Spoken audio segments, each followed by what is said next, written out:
তমা আপনি যেমনটা জানতে চাচ্ছিলেন, আমি যদি আপনাকে একেবারে সংক্ষিপ্তভাবে বলি এবং ছোট পরিসরে বলি তাহলে যেটা দাঁড়ায় সেটি হলো আমি আগেই বলে রাখি নড়াইলে এই যে হত্যাকাণ্ডটি হলো ট্রাক চাপার ঘটনায় সেখানে কিন্তু নড়াইলের যে ১০ টি পেট্রোল পাম্প রয়েছে সেই ১০ টি পেট্রোল পাম্প কিন্তু আজকে বন্ধ ঘোষণা করা হয়েছে। আসলে এই পাম্প আসলে কতদিন পর্যন্ত বন্ধ থাকবে নাকি আজই আবারও খুলে দেওয়া হবে নাহিদের দাফন শেষে সেটা কিন্তু এখনো জানা যায়নি। তবে আমরা দেখতে পাচ্ছি নড়াইলের যে পাম্প গুলো রয়েছে সেখানকার কার্যক্রম কিন্তু বন্ধ রয়েছে। সকল প্রকার কার্যক্রম আসলে বন্ধ ঘোষণা করা হয়েছে। আমরা জানতে পেরেছি নাহিদের মরদেহ আসলে তাকে জানাজার প্রস্তুতি করা হচ্ছে এবং আমরা এর পেছনের ঘটনা যদি বলি গতকালকের যদি আমরা ফিরে যাই তাহলে এখানে আমরা দেখেছি প্রথমে রাত ১২টার দিকে বা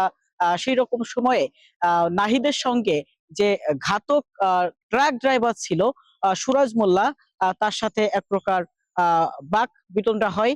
সেটা হচ্ছে তিনি লাইনে না দাঁড়িয়ে মূলত তেল নিতে চাচ্ছিলেন। সে সময় নাহিদ তাকে জানায় যে এখানে সবাই লাইনে দাঁড়িয়ে তেল নিচ্ছে, আপনাকেও লাইনে দাঁড়িয়ে তেল নিতে হবে। এরকমের কথা কাটাকাটিতে সে আগেই তেল নিতে চায়।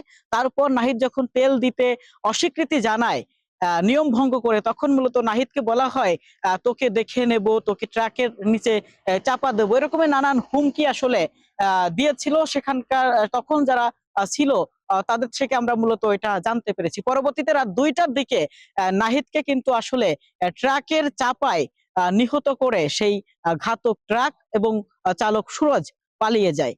আসলে তারপর থেকে নড়াইলের পরিস্থিতি থমথমে এবং আসলে এমন একটি নেক্কারজনক ঘটনা যা আসলে এই নড়াইলের জন্য কলঙ্ক অনেকে মনে করছেন। স্থানীয়রা বলছেন এই ঘাতক যে চালক ছিলেন তার দ্রুত গ্রেপ্তার এবং তাকে গ্রেপ্তার করে এমন শাস্তি দেওয়া হোক যাতে করে এই দুঃসাহস কেউ না দেখায়, কেউ যাতে ক্ষমতার অপব্যবহার করার সুযোগ না দেখায়।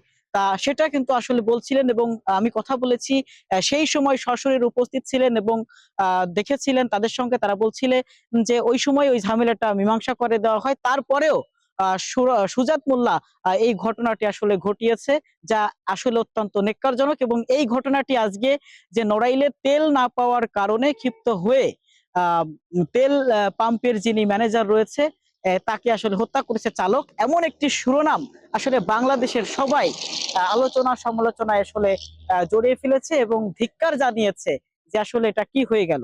আসলে বাংলাদেশের জন্য, নড়াইল জেলার জন্য এটি খুবই কলঙ্কের একটি দিন ছিল ও তেমনটাই আসলে বলছিলেন এই নড়াইলের যারা সাধারণ মানুষ রয়েছে এবং এই পাম্প কর্তৃপক্ষ যারা রয়েছে তারা, এবং তারা বলছে আমরা নিরাপত্তাহীনতায় ভুগছি।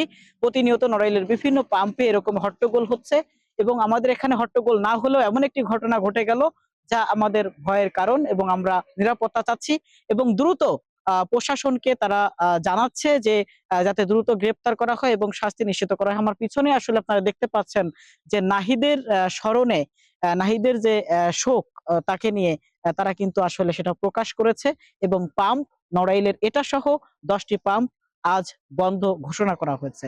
তা তমা, আমার কাছে নড়াইল থেকে এতটুকুই ছিল শেষ খবরাখবর।